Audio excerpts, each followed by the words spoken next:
여러분 안녕하세요. 저는 정희철 목사입니다. 자, 오늘은 또 청교도 신앙의 그 행위언약, 행위언약 사상에 대해서 좀 제가 설명하겠습니다. 언약이 뭔지 좀 생소하신 분들이 많겠지요. 신학교 다니시지 않은 분들에게는 뭐 언약, 그럼 promise, 약속, 뭐 그런 정도의 지식은 있지만 성경에 무슨 언약이 있나? 그러고 보니까 뭐 언약이란 말이 있는 것 같네. 아브라함, 뭐 노아의 언약, 무지개, 뭐 이런 정도 생각하시겠지요. 그러나 사실은 성경에서 그 언약이라고 하는 개념이 굉장히 중요한 개념입니다. 자, 뭐 예를 들자면 하나님이 노아에게 홍수 이후에 언약을 하시잖아요. 무슨 내용입니까? 무슨 언약이죠? 다시는 물로 심판하지 않는다. 그게 우리에게는 별로 뭐 대단한 것이 아닌 것 같지만 노아에게는 그게 얼마나 큰 것이었냐면요. 그 홍수를 통하여 온 세상이 멸망당하는 것을 보지 않았습니까? 자기가 100년 이상 방주를 지었는데 그 방주가 어떻게 쓰일지 뭐 전혀 몰랐던 건 아니겠지만 실감은 못하고 만들었는데 정작 물이 흉흉해지고 산이 무너지고 지진이 나고 땅에서 물이 터지고 하늘에서 물이 터지면서 비명을 지를 때, 그리고 사람들이 뒤늦게 노아가 이럴 때 들어가려고 만들었구나, 우리도 들어가자고 막 밖에서 와가지고 좀 열어달라고 애원을 할 때, 그러나 하나님이 열어주진 않고, 근데 뭐 수십일 동안 그 상황 속에서 자신들을 제외한 모든 사람들이 다 죽었지 않습니까? 얼마나 무서웠겠어요. 바로 그들에겐 하나님의 그 언약이 필요했던 거죠. 다시는 내가 물로 세상을 심판하지 않는다라는 하나님의 언약이 절대적으로 필요했었겠지요. 네, 그리고 하나님은 반드시 그 언약을 맺을 때 언약의 내용을 보증하기 위해서 뭔가 어떤 그 증표를 만드시는데 하늘의 그 우주에 있는 무지개를 증거로 삼으셨죠. 자, 이런 식으로 시내 산에서 이스라엘 백성들과 아브라함에게는 내가 너에게 이 땅을 주고 후손들을 주고 반드시 너의 후손들이 이 땅으로 돌아오게 하겠다. 그런 언약을 주셨죠. 그러니까 성경에서 언약은 절대 무시할 수 없는 굉장히 아주 중요한 것은 분명한 사실입니다. 그러면 자, 청교도 신학의 그 언약에 대해서 이제 살펴보도록 하겠습니다.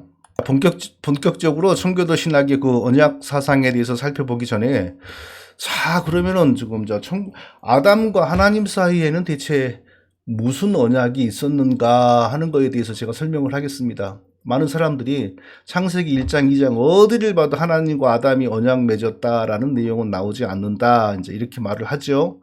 그런데 벌써 보세요. 보면은 하나님이 언약을 주셨음을 증명하는 언약의 보증물, 언약의 담보물이 이미 창세기 2장에 나옵니다. 하나는 생명나무죠. 또 하나는 선악과지요. 생명나무를 통하여 과연 무슨 언약이 주어졌을까요? 내 백성으로 지어진 너가 나를 섬기면, 나를 배반하지 않으면 영원히 그 상태에서 영생을 누리고 모든 은혜와 복락을 누릴 것이다. 라는 하나님의 언약이 그 생명나무를 통하여 증거된 것이죠. 그리고 선악과는요.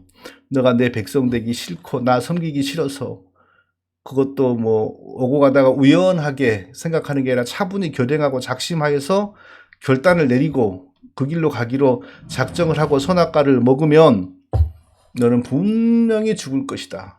분명히 영원히 죽을 것이다. 이런 하나님의 언약, 하나님과 아담 사이에 그런 언약이 있었음을 우리가 짐작할 수가 있는 것이죠.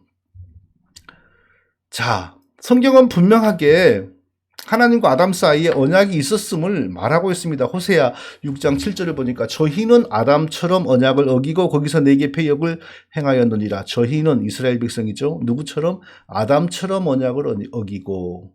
그러니까 하나님과 아담 사이에 분명히 언약이 있었음을 성경은 말합니다. 히브리서 9장 15절 예수님이 만드신 새 언약을 설명하면서 이렇게 설명합니다.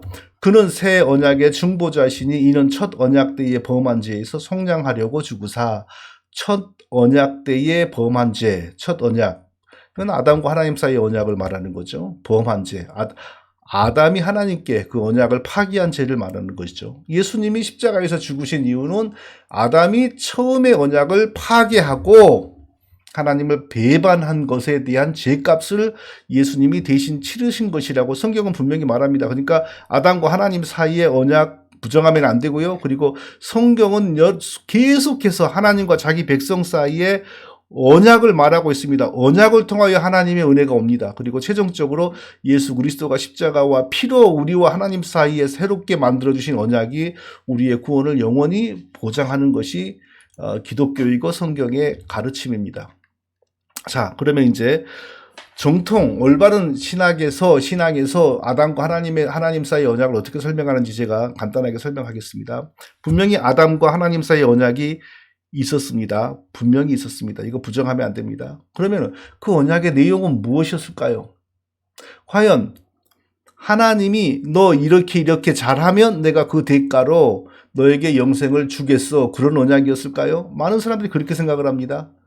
만일 아담이 이러한 것을 잘하면 하나님이 영생을 줄 거야. 내가 줄 거야. 라고 하는 언약을 했다면 자, 구원에 관하여 하나님과 인간이 쌍방간의 역할과 조건과 그리고 하나님이 계획하면 또 사람은 참여하고 이 쌍방간의 협력을 통하여 인간의 구원이 발생하게 했다는 거죠. 그러면 그게 바로 행위구원이죠. 그게 바로 성화, 하나님과의 협력함으로 얻는 구원이죠. 그게 바로 천주교가 가르쳤던 거고요. 천주교 이전에 펠라기우스라고 하는 이단이 가르쳤던 거고요. 종교개혁 이후에는 알미니우스가 가르쳤던 그런 잘못된 구원론입니다. 그러니까 많은 사람들이 아담이 이렇게 잘하면 하나님이 그 대가로서 구원을 준다라고 그런 언약이 있었다고 하고 사실은 그게 청교도의 언약 사상입니다. 그러니까 청교도는 그런 거 가리키면 사실은 자기들이 비판하는 천주교와 알미니안의 구원론을 따라가는 거죠. 하나님이 원래 오리지널리 행위구원론자였다. 행위구원의 신이었다. 이렇게 하는 거예요. 그러면 자, 성경적 관점에서 올바른 관점에서 하나님과 아담 사이에는 어떤 언약이 있었을까요? 먼저 하나님이 자기 백성으로 아담을 만드셨죠. 자기 형상을 따라 하나님 형상을 따라 만들어진 인간은 얼마나 존귀했을까요? 얼마나 지혜로웠을까요? 얼마나 하나님 안에서 권능이 풍성했을까요? 우리가 지금 상상할 수 없죠. 우리가 상상할 수 있는 범위의 인간이 아닙니다. 처음에 인간은. 그런 백성을 허락하고 그리고 그 백성은 앞으로 구원을 받을 필요가 있는 백성이 아니라 이미 구원된 백성을 만드신 거죠. 이미 구원된 백성을 만드시고 어떤 언약을 맺으셨냐. 아담의 인격을 존중하시고 하나님도 자기의 인격을 걸고 이제부터 영원히 내 백성으로 남아라. 영원히 나를 섬기는 내 백성이 되거라. 나도 너의 영원한 하나님이 되겠어. 라는 대등한 인격적 관계 안에서 서로의 인격을 걸고 언약을 맺은 거죠. 그렇게 해야 선악과를 먹는 아담의 죄가 하나님께 반역이라는 게 설명이 되고 회개해도 돌이킬 수 없는 엄청난 죽음의 저주를 내리신 하나님의 그 진노가 설명이 되는 겁니다. 하나님이 아담을 이미 자기 백성으로 이미 영생하는 자로 이미 모든 복을 누리는 자로 만드시고 아담에게 다만 나를 섬겨라. 내 백성이 되라. 영원히 내 백성이 되라. 그러나 너에게 얼마든지 자유로운 의지가 있으니 내 백성 되기 싫어서 떠나가고 배반할 수기를 원한다면 그리 할 수 있는 능력도 너에게 있다. 그러나 그리하면 정령 죽을 것이다. 그리고 선악과를 통하여 서로 그 언약의 담보물을 만드신 겁니다.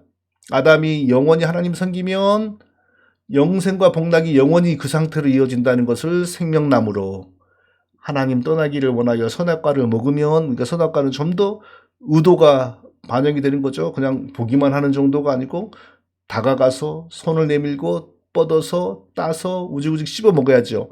그 정도로 하나님을 반역하는 것은 그냥 어쩌다가 우연히 벌어진 게 아니라 아주 작심을 하고 벌어지는 일이죠. 아담에게. 그러니까 하나님이 그가 어쩌다가 그냥 한 게 아니므로 영원히 저주를 하신 것이죠. 그 영원히 저주를 했음에도 하나님은 아담을 영원히 죽일 수가 없습니다. 왜냐하면 아담과 언약을 맺을 때 자기의 인격을 걸고 언약을 맺었으니 아담이 무슨 짓을 하더라도 사실 그 언약을 반드시 이루어야 될 책임은 자신에게 있는 겁니다. 왜? 자기의 인격을 걸고 언약했으므로. 아담은 이미 죽은 사람이 되어버렸지만, 영적으로 죽은 사람이 되었지만, 하나님이 자기의 인격을 걸고 언약하셨으므로 그 아담의 죄를 없었던 것처럼 다시 회복시키기 위하여 하나님 자신, 창조주 하나님 자신, 백성을 가지시기 원하여 백성을 만드신 하나님 그분이 사람이 되시어서, 죄 없는 사람이 되시어서 아담의 죄값을 대신 지불하고 다시 언약을 복구하고 아담과 그의 후손들을 자기 백성으로 만드시는 겁니다. 이렇게 아담과 하나님 사이의 언약을 이해를 해야 성경이 설명이 되고 원죄가 이해가 되고 예수님이 십자가에 달려 죽으신 이유가 설명이 되죠. 그런데 청교도들은 그러면 그걸 어떻게 이해를 합니까? 청교도들은 행위 언약이라고 부르잖아요. 왜 행위 언약이라고 부르냐? 아담은 영생 없이 태어났다. 당장 죽지 않지만 어차피 반드시 죽어야 될 지금 임시적인 생명을 가지고 있는 상태로 태어났다. 그저 영생을 주는 게 아니라 하나님이 지키라고 주는 율법을 잘 지키면, 철저하게 지키면, 완전하게 지키면 그 공로에 근거하여, 그 자격에 근거하여 하나님이 영생을 주기로 했다. 그러니까 하나님과 사람의 쌍방간의 계약이에요. 아니, 사람이 무시간대 하나님과 이 쌍방적인 그 계약을 맺는 존재입니까? 아니죠. 하나님이 다 은혜로 주시죠. 그런데 다만 아담의 인격을 지극히 존중해 주시고 하나님도 자기의 인격을 걸고 언약해 주신 거죠. 근데 그런 것을 가르치지를 못해요. 아담은 임시적인 생명을 가지고 자기의 노력과 공로에 근거하여 하나님께 영생을 청구해야 되고 하나님은 아담의 자격과 공로를 보고 영생을 주기로 서로 언약했다. 그렇다면 하나님은 처음부터 행위구원 하나님, 성화구원 하나님, 알미니안 하나님, 천주교의 하나님, 펠라기안의 하나님이잖아요. 어떻게 그런 분을 우리가 성경의 하나님하고 성품이 안 맞지 않습니까? 그게 안 맞아요. 그때부터 이미 틀어졌어요. 그 다음에 뭐가 또 틀어집니까? 예수님이 아담 자리에 오셔서 아담이 못한 율법을 지켜가지고 가장 먼저 자기 영생의 자격을 얻었다. 비록 이론이겠지만 만일 예수님도 율법을 못 지켰으면 자기 영생의 자격을 못 얻고 지옥에 갔을 거다. 이론이지만 그렇게 하는 거예요. 얼마나 잘못된 겁니까? 하나님의 성품이 왜곡이 되죠. 원죄가 왜곡이 되고. 그러면 청교도의 행위 언약이면 원죄는 뭐예요? 율법을 잘 못 지킨 게 하나님 모든 주신 은혜를 누리면서 하나님을 찬송한 하나님 백성으로 살지 않고 하나님과 대등해지려고 반역한 게 원죄가 아니고 성경이 가르치는 원죄가 설명이 안 돼요. 청교도의 신학에 하면 하나님이 하라고 한 일, 그거에 불순종했다. 율법을 잘 지켜가지고 영생의 자격을 얻으라고 했는데 율법을 지킬 수 있는 힘도 주셨는데 그거 안 했다. 그래서 하나님이 진노하고 버렸다. 그것이 아담의 원죄였다. 굉장히 부실하지요. 하나님이 크게 손해본 거 없잖아요. 하나님이 아담을 완전한 은혜를 주셔서 자기 백성 삼은 것도 아니고 영생을 이미 주신 것도 아니고 다만 기회를 줬는데 아담이 못 살렸어. 그 기회를 못 살렸다고 더 저주해서 영원히 죽여요. 하나님이 이상해지잖아요. 자, 이렇게 천주교의 행위 언약 사상. 벌써 아담이 어떠한 행위를 하면 하나님이 영생을 주기로 조건과 역할을 설정하였고 하나님의 계획에 아담이 참여해야 되는데 제대로 참여를 못했다. 이거 성경의 신앙을 완전히 왜곡하는 겁니다. 청교도 그게 무슨 저는 처음에 어떤 한 종파만 그 회중파라고 하는 청교도들만 그런 줄 알았는데 나중에는 장로파들도 그 부분에서는 다 그걸 수용을 했더라고요. 다는 아니지만. 그러니까 함께 모여서 만든 웨스트민스터 신앙고백서에 바로 이 행위언약 사상에 들어가 있는 겁니다. 그러니까 뭐 그들이 몇 명이었건 그들이 누구였건 그들이 청교도였건 그들이 뭐 적교도였건 그들이 백백교였건 상관없어요. 성경에 맞지 않은 건 빼버리면 돼요. 그거 뭐 대단하다고 그 사람들에게 쩔쩔매가지고 우리 청교도를 버릴 수 없어요. 청교도를 버리면 우리가 죽어요. 그런 거 없어요. 우리는 성경으로만 돌아가면 됩니다. 또 다음에 계속 공부를 이어가도록 하겠습니다.